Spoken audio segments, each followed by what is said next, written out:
Hello, you're listening to Ready, Set, Go Real Estate Investing Podcast, presented by Brandon Elliott. This show will be going over all aspects of real estate investing and is intended to educate, motivate, and prepare you to take action on your first or next real estate investment. For more information, please visit BrandonElliottInvestments.com. Thank you for listening and enjoy. Welcome back, everyone, to Ready, Set, Go Real Estate Investing Podcast. I'm your host, Mr. Brandon Elliott. I'm excited today. We have a special guest in the house. What's really cool is in our backyard of sunny San Diego, California, we got Jason Lee in the house. What's up, man? How are you? Good. Thanks for having me, Brandon. Yeah, I appreciate you jumping on. So what's cool is, first off, you're 26 years old, which is awesome. So kudos to you for everything that you've built up at this point. But some of the highlights here is that you've built up a multifamily brokerage that you guys are crushing it, bringing in about 2 million or so a year, which is awesome, making a bigger impact. Obviously, you actually have acquired 17 properties in the last year and a half, which is huge, and up to 119 units at this point, about $250K a year bringing in, which is incredible. So we gotta, take all that bits and pieces apart. But for anybody out there that doesn't know like who you are, where you're from, what you're up to, do you mind just giving that 30,000 foot view? Yeah, for sure. Yeah, so my name's Jason. Come from a pretty humble background. I was actually born in Seoul, Korea. My dad was in the army and I was there for the first 7 years of my life, and my mom actually didn't speak any English because they met in Korea. So come from a Korean background and speak both English and Korean at home, and moved to California when I was 7 years old, and then was there up until high school. And then my life really changed when I got into San Diego State and got into real estate down here. I met my old broker mentor down here when I was still a junior in college, when I had no idea what I wanted to do with my life. My parents wanted me to kind of force me to be a doctor. Such an Asian background. I know. Jennifer, my significant other, she's Vietnamese, and they definitely, try pushing either a pharmacist or doctor. It's so funny. Yeah, it is. I mean, the main reason why is because my aunt and uncle were both really successful dentists and anesthesiologists. So they saw that and they're like, oh, well, you should do the same thing, because my parents weren't nearly as successul. So they saw that, wanted me to be a doctor. I really hated that. Everything about science. So that whole idea, you're like, nah. Yeah, no, I was no way. And then, I started interning at a multifamily brokerage down here in San Diego. And from then, that's when my whole kind of life changed and got into real estate full time, went full on into it. When I was a senior, I was still going to school full time, making 12 hours of cold calls on Monday, Wednesday, Friday, Saturday. Took full-time classes on Tuesday, Thursday. And then I had a social media marketing gig on the side to support myself while I made no money my first year. So yeah, that's my story. I love it. And you were doing this in college, right? Yeah, I started in college. Okay, cool. Which brokerage were you interning with? And that was for a full year? Yeah. So I was there for 3 years total. And then I got my license and then started as an associate, but I was there for about 3.5 years. It was at South Coast Commercial up in down in Point Loma area. Cool. I love it. So why real estate first off? Did you have any friends, family do it? What inspired you to do real estate, bro? Yeah, no family. When I got to San Diego State, I networked with a lot of people, and I saw that a lot of my friends, their most successful families that they came from were all had rental property or were in some sort of real estate business or Yep. Yeah, they all had properties. So I was like, there's something here. And I just joined the real estate society on campus. And then I ended up basically meeting just professionals in the area. It was funny. Like the first networking event I ever went to at my old school, it was a 20 students and 20 professionals event where it was a speed dating thing where you're at a table for 2 minutes each. Yep. And every conversation went terrible because I knew nothing. It was my first ever event. And then that's where I met Brian, the head of South Coast, and kicked it off. But it's kind of funny how fast it kind of went after I wanted to search what I wanted to do. Yeah, success definitely leaves clues, right? So you started working at South Coast, you started doing the internship, you stayed there for a few years. What were you doing on that regular basis? You were doing a lot of cold calling and kind of getting your feet wet. What other tasks were you doing to kind of sharpen, the sort of where you're currently at today? Yeah, besides reaching out to people and prospecting, I was also analyzing a lot of properties. So I was sending a lot of properties to potential investors. I was doing a lot of underwriting to make sure it was a good deal and it made sense. I was always trying to put buyer and seller together. So I was honestly a dot connector. I was trying to find buyer sellers, put them together and make sure the deals made sense. So that's like all you do all day long when you first start as a broker or an agent. I love it. And then, so what inspired you to actually branch out on your own? That's a great question. I think, honestly, the first reason why was because there was about 25 people at my company doing the same thing, and everyone was kind of stepping on each other's toes. There's too many people doing the same thing, too many cooks in the kitchen. So I think once I really got going and my career started taking off and I started doing a lot of deals, I started rubbing the older guys the wrong way because, as someone that's younger grows and does more deals, and if an older guy didn't talk to a client for a long, long time and I did a deal with them, they got all pissed off and said I was stepping on their toes. So that happened like 2 or 3 times. So it was more of like a drama thing. And even though the people at the company the owners were on my side, I was just sick of like getting called into like the principal's office, it felt like, for just doing my own business. And reason number 2, I just wanted to start my own thing. I've always wanted to have my own brand, my own company. I wanted to create my own like company culture, and the team that I've built at JLM Real Estate is phenomenal. Like, we're all friends, best friends. We all enjoy working together. We all work as a team. So I just feel like it was the right move to do. Let's talk about culture for a second. It's so important with any business, especially being the owner and the leader within your group. You have 9 agents currently. You have an assistant as well. What does the culture look like in your guys' office? Yeah, so everyone's really hungry. Everyone's excited to be in real estate. Everyone's excited to meet new people and help clients and facilitate transactions. So I think everyone has the same vision in mind.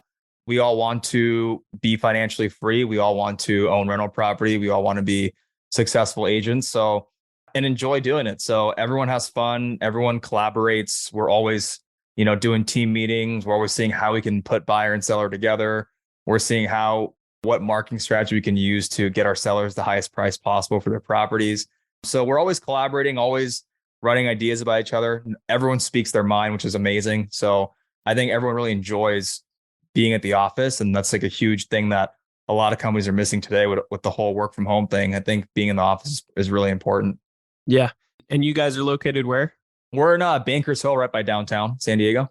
Okay, nice. And as far as the market goes, I think we've seen a big correction last spring, followed by nonstop kind of pullbacks throughout the year. What have you guys done to kind of just adjust and be able to keep serving the clients, being that middleman person? Yeah, I think the big shift was that there's a lot less buyers now. Before, there were a lot more buyers looking to chase the same deal. I think, as you know, in San Diego, the inventory is always really low. The sellers have all the power here because most of them aren't in any sort of pain in multifamily, and they have a lot of equity. These are like family-owned trophy properties passed down from generation to generation. So it's different than most markets. So I feel like when there's not that much stress, even though rates go up, even though times get slower, when volume goes down total, of course, it gets harder as a broker. So the way we've adjusted is we've honestly just raised our KPIs. We've, hit more calls, set more meetings, try to meet new people, more networking events. So I think just working harder makes it happen because deals close every single day in residential and commercial. So no matter how slow it gets, there's always people looking to buy and sell. I like it. So speaking of buying, you've been picking up a bunch of properties the last couple of years, right? When did you actually pick up your first property? And what did that look like? Yeah. So my first property was during the pandemic, actually, with 2020. That was a 2-unit property in Normal Heights. It was a 3-bedroom, 2-bath house in the front and a studio house in the back with a single car garage on the left side in the front, and then a really big 2-car garage standalone in the back. And basically, I followed up with the owner a bunch of times, ended up getting inherited by the son up in San Jose. And he had a property manager down here that listed the property. I called the property manager directly. He represented me. I was in contract at $750,000, but ended up needing a whole new roof and a whole new foundation. So negotiated the price down to $630. Put about $250K into the renovations and also another $200 to add like 2 ADUs to the property. So it became 4 units. I was into the property for a little over $1 million and it appraised 2 years ago for about 2.1 million. Mm-hmm. Nice. I love it. We ended up getting a fourplex right in North Park, right when COVID all began. And it was a hell of a year to, turn everything over and make sure people were out. But it's been a huge blessing, just like yours as well. So cool, man. I love it. Any learning curves on that particular deal? So many. I think the biggest learning curve failures that I had, first one was definitely construction. I think I knew absolutely nothing about construction until I bought my first property. And sure, that was like the biggest construction project I could have inherited. While at the same time, the same contractor that was screwing me over, I put him on like 3 other projects I bought like a few months after. And he was on 4 projects and he wasn't getting anything done. And basically I lost like $80,000 before he like just took my money and ran because he just couldn't handle the projects, and his accounting was awful, paying his guys too much. And it was a nightmare. He was like a guy from like Tijuana, I think, or something like that. Yeah. So when you hire someone, make sure they have their license, make sure that their numbers don't seem too good to be true. The sad thing was he was a referral from like kind of a client. So I trusted the referral, but it ended up being the worst referral of all time. So another lesson is don't trust all your referrals, always double check everything. And also I think just the timing of everything, I think we all underestimate the time it takes to execute a business plan when you're buying a property and getting it up to speed and stabilizing it. So I think my projections were way too optimistic, and I definitely learned the hard way. What were you anticipating on time frame wise? I was anticipating to renovate the front house and the studio. I mean, the good thing was like right after closing, the owner actually agreed to give him notices in escrow, and it ended up being a longer escrow because they wanted more time for their exchange. And the building was actually vacant at close. So that was great, but that's huge. Yeah, it was huge, but it still took me like 5 or 6 months to do the construction. It should have taken like 2 or 3. That's what I projected. And okay. I would have been right if I had done it correctly, but I just did it the wrong way. But well, it's just like, if you had the crew, if you've worked with the crew before, if all things, worked out like we hope, but, on the first time with this new crew and so many other unforeseen things, I think it's still great turnaround time at the end of the day. And a lot of people, like, we beat ourselves up, especially when you get more experience and you're like, damn, I can knock these out in like 2 months now. Right. Versus I think just the key point there, obviously, of course, is like, hey, give that extra buffer. If you think it's going to be 3 to 6 months, why don't you give yourself like 8 or 9 just in case, right? Run the numbers for the worst case scenario and, let's hope for the best, right? Exactly. You never know what's going to go wrong. So it's always better to have a contingency in there for sure. Yeah. Any other learning curves? How was the financing as well? The financing was pretty attractive. I mean, I worked with a small bank here in San Diego, and they offered a 30% down financing, but they also gave me all the money for the construction costs. So I didn't have to come out of budget or out of my pocket for the rehab. So that was really attractive. So which bank was that? That was Axos Bank here in San Diego. Yeah, Axos. So they're a great bank. They're like a medium-sized bank, not super institutional. So they did a lot of my loans on my bridge loan deals, but it was like a 5% rate at the time, interest only. I'm like for 2 years fixed, but now that's gone way up. But sure, back then it was more attractive. Yeah. Cool. So after that first property, you turned it into a fourplex. You ended up getting several projects right afterwards. What did that kind of, turn into? You basically, at the brokerage office, you start turning, that into a real system that, hey, if I can take down some of these properties, I will, right?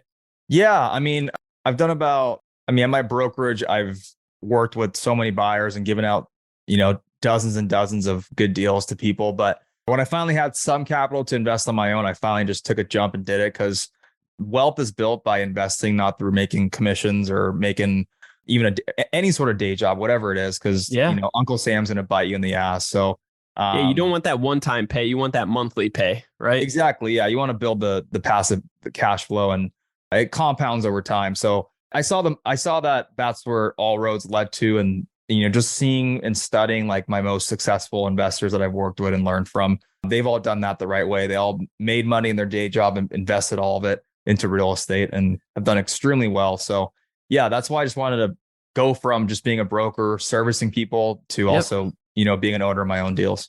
Well, I think it's so crucial and important, especially in your space, though, too, as you're helping people, serving them to really speak from experience, right? And like walk the talk, right? So you can actually, say like, hey, I've invested in this area. I know these properties. I picked up these properties just last year. So you can actually speak from experience, and that probably builds a tremendous amount of credibility for yourself. Yeah, exactly. Well said. There's a lot of brokers out there that sell property that don't own any property, and it's tough to truly know what you're talking about until you go through all the failures of owning a property yourself. Yeah, I couldn't have said it better. Talk to me. At this point, it started off with smaller deals. When did you get the first big one? And how many units was that? What did that look like? Yeah, I'd say my first year was all like smaller deals, like 1 to 2 million. And then I got my first like $4.5 million deal during the pandemic in 2020. So that was a 16 unit building in El Cajon on Leslie Road. That was Cool. An off market transaction. One of my friends who's an agent had the seller and I had a buyer for it. So yeah, that was my biggest transaction up until that time. But now, I mean, most of my transactions are in the 3 to 5 million range. So the good thing as a commercial real estate broker is you grow your clients. So as your clients grow, the purchase prices also grow. So a lot of repeat business as people grow.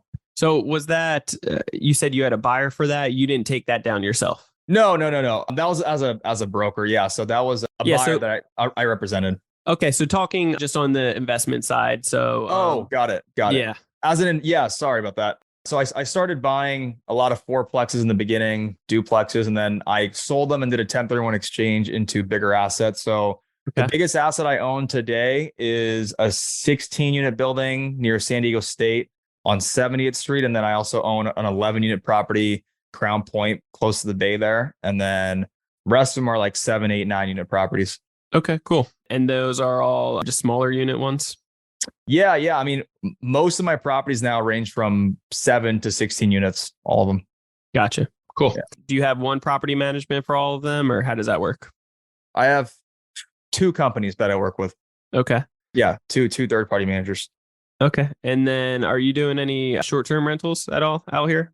I'm not, no. I dabbled in it a little bit, but it's like when you do the math, unless you're doing it yourself, if you're doing it yourself, it makes a lot of sense, but I don't have the time to run it myself. And all the management companies, charge like 15 to 25% of the revenue. So it just doesn't make sense for me.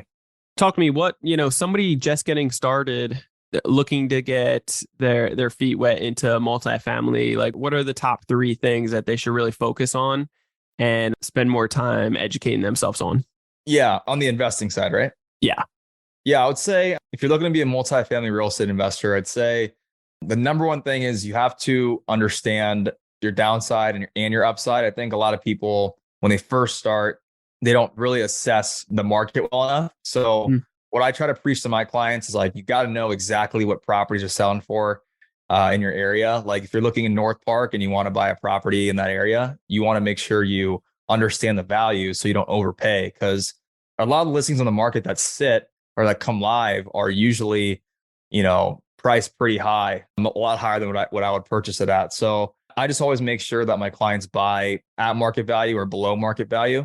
So that's number one. Number 2 is I would make sure that there's a clear path to cash flow, either cash flow day one or upside by increasing the rents to cash flow, because the main reason why people lose properties and properties go back to the bank is because they couldn't pay their mortgage. So if your property is paying off the mortgage and cash flowing, then it's pretty tough to lose that property, especially in a market like San Diego where the rents are very, very strong. And we've seen, over and over again, increasing. And in 2008, 2010, even in like the worst of times for real estate, rents were still very steady. They felt like 0.8% or something like that. And back then there was also a lot more housing available. Right now, the housing crisis, 13 years later is way, way, way worse in San Diego. So yeah, if you buy a cash flowing property in a good market, very hard to lose. And then my last point I'd say is just make sure you have a good team around you. I'd say before you buy your first property, you have to have a good lender, a good broker, a good general contractor, good lawyer, good accountant. You got to have a solid team of service providers around you that are going to help you, grow your portfolio and elevate your journey. So I think that's a big mistake I made in the beginning, is not having a good enough team before you strike on your first deal.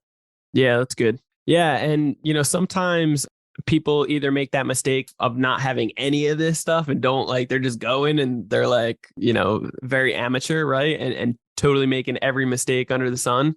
And then others get too analytical and feel like they need every little single detail to the T lined up, 3 lawyers on the back burner and, 5 different contractors to get, several different bids. I would just stress, don't overanalyze it, take action, especially if you're in a high market, a very competitive market with savvy other investors, then you're going to need to train yourself to move quick, right? Because those that are actively seeking are going to move quick and they're going to get the deals.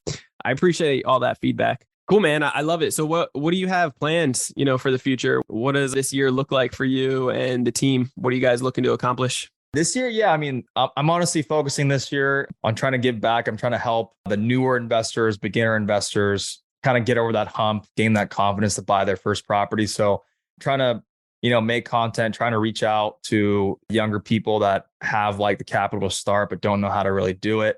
So I'm really focusing on the beginner to semi-intermediate investors this year. As a team, I just want to help my guys do as many deals as possible.